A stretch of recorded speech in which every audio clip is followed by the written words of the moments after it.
What's going on, everyone, and welcome back to Reality Pill. Today, we are going to be reacting to a Kevin Samuels video. Before we get into it, make sure you guys like and subscribe. Okay, how are you? Good. How old are you? All right, what do you have for me? Um, I just recently started watching your show, and I think it's pretty interesting. And I'm just sort of going through this phase of my life where I'm learning about different perspectives. And I guess my only question is, does it have to be so like sometimes it comes off as a little abrasive, the way that you're talking to the women? And so Mm-hmm. my only question is that the only way to truly get someone to understand where they are or aren't in life? How long have you been Um, watching my show? only like 2 weeks. All right. How many shows have you watched? I watched that one. I watched a couple about like weight and stuff. Mm-hmm. So maybe like 3 or 4. And have you noticed that I have the same tone and tenor with every one of the people I talk to? Yeah, yeah, I would say for the most part. No, no, I don't talk to everybody the same. I am a mirror for the people I speak to. If you watch the show, if you watch the show in question, did you watch the? If you watched the full interview, how did I start off the conversation with her? Like pretty polite, I guess. Right. Exactly. So, if that's the case, then that exactly disproves what you're talking about. He doesn't. If anything, he becomes in pretty calm every single time, and then once he senses a bit of inconsideration or the fact that they're downplaying men that are like everyday hardworking men, or they're coming in disrespecting a certain race, at that point, he's going to flip. He's going to give them exactly what they're giving him. But again, you've never just seen them outright just get on here and start instantly going at someone. It's rarely and if it has happened maybe once, twice, it's rarely the case. 98% of people get a good introduction and pretty neutral ground introduction as well. So if you are in a position to where you own a business and you have a product or service that you sell, and you have something that you're doing that's one way, and you have something, let's say you have a restaurant, and Right. today you're serving shrimp, and the person's coming in and they say, "Oh, I want steak." Well, if you want steak, you should have came on this day. Oh, but I really want steak. I know, but it's shrimp day. Oh, well, I'm usually asleep, but I'm usually working on the day. Okay, well, you could always come back on steak day. But I'm here now. All right. If you went through the trouble of actually going to prepare them a steak, would you want them to at least be appreciative? Understand that you went out of your way to do something and at least be a polite guest? Yeah, yeah, yeah. Did you, You did I have, she was not. yeah, that's true.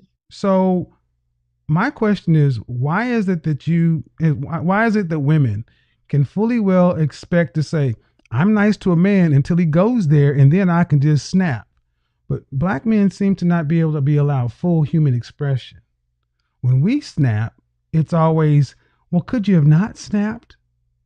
Because what you're saying to me, I hear at least once a week. Okay. And my question is, who talks to women the right way according to you? Because that's, I've asked that many times. Who talks to women in a way that you think would be most receptive? Well, I there are other people on YouTube who do something similar to you, not in the same sort of format, but I don't even need this in the format, but this in general. I don't really know. And I guess that's just like that was my only question was I think I understand what you're saying when you're talking, you start off in a polite tone and then someone sort of Right? goes off on you, but Yeah, I I don't start that way. And if I do that, even when I have the next conversation, it's a reset. Let me ask you, are you a Christian? yeah, I would say Okay. so. All right. I grew up. I was baptized at 5, church, and Baptist, and then Church of God in Christ. One thing that I've noticed a lot is we don't really talk about sin like we used to. We certainly don't talk about Old Testament stuff. There's a lot of prosperity preaching, and it's become Christianity light in a lot of ways. But you also notice you don't see as many men in the church. That's true.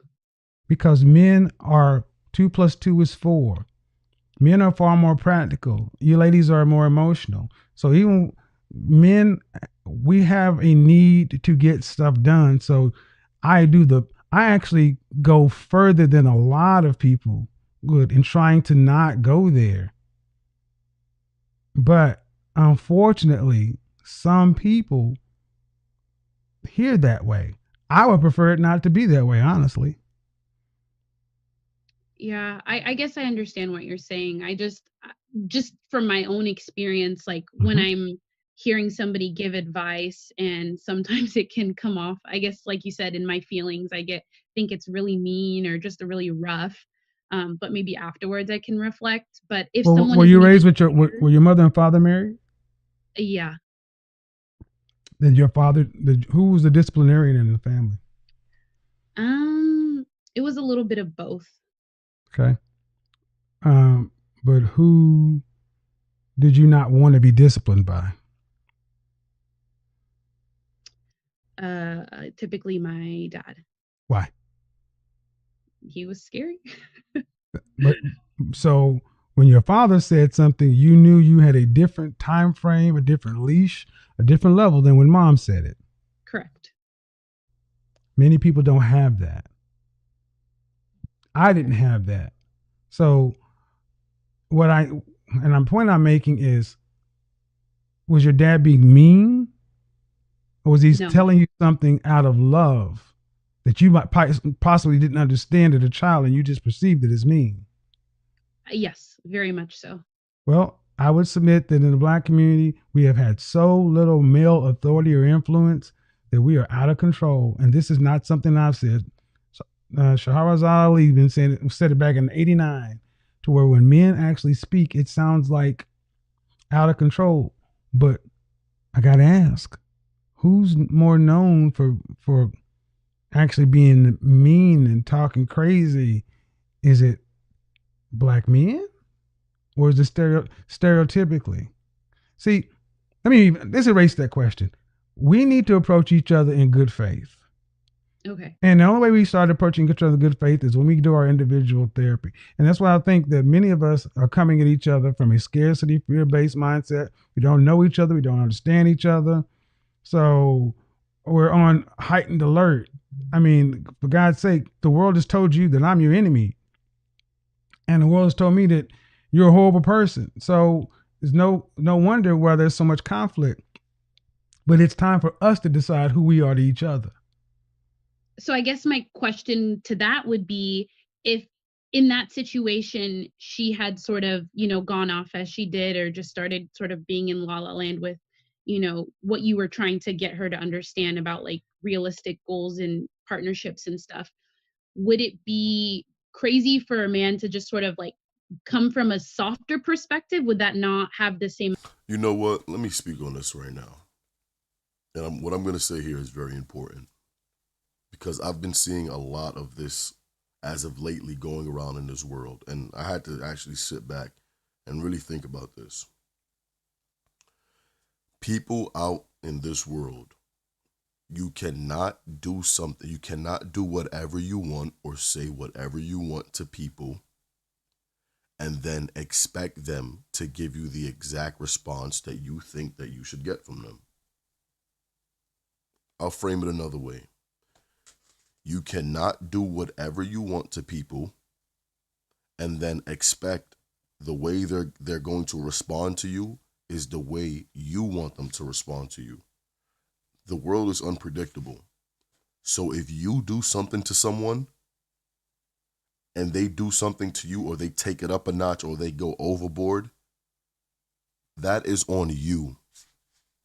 You cannot sit there and control the actions of someone else once you do something to them. A lot of people like to be able to do something to someone, say things to people, And then they want to modify it and keep them in like this little bubble and say, here's the bubble of things you can respond to me with or you can do to me. That's not how the world works. Prepared for the unpredictable. That's what you need to prepare for. You don't know what's going to happen. You don't know how someone's going to respond to you or what they're going to do, but it's not going to be in the way you want it to be. That's the freedom of choice. The freedom of choice comes with the fact that you will not be able to predict exactly what's going to happen to you or what's going to be said to you. So move in good faith. Effect as like, like if a pastor's talking, okay, I come from a soft perspective for 20. How much longer should I have been soft? At what point should I have gotten hard? I don't know. And that's always a problem, young lady. Okay. It's always like every week, it's always like, yeah, but you could have come in a little softer. Okay, at what point is it time to pull out the belt? I don't know. And the answer is it's never time, because you guys have soft hearts for each other. I felt bad for her. But did you feel bad for the black man that was running a business and a show that she was disrespecting and not paying attention to, and asking the same question over and over and over and over and over again, laughing on the phone and everything else? Did you have any compassion or feeling for me? Be honest. Nope. Because I definitely felt like when the phone came out, that's when I was like, well, it doesn't seem like she's engaged anymore. Right. So that right. was weird. And that's that. And the whole, and I said I'm going to use this as a teaching, because I said at the beginning, you approach black men in the wrong way. Okay. I mean, a lot of times they didn't even listen to what she was saying. She said that she couldn't even submit to a man, or she kept talking about when I date down, do such and so forth. See, we paint black men in I call it the color purpling of our community. You say that a lot. What does that mean? The movie Color Purple. Okay. 1980, Alice Walker, The Color Purple.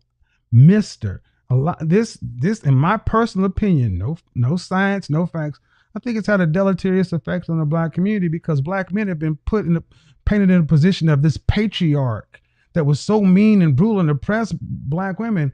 We ain't never had that kind of power over y'all. But it's the popular theory. Okay. And when you don't have dads in the home, you can be told that we're bad. I mean, when's the last time you seen a loving black, a Dr. Phil not Dr. Phil, Uncle Phil type black man in a movie? A black man who's successful, in command and in charge, living well, doing well by his family. He's not a buffoon.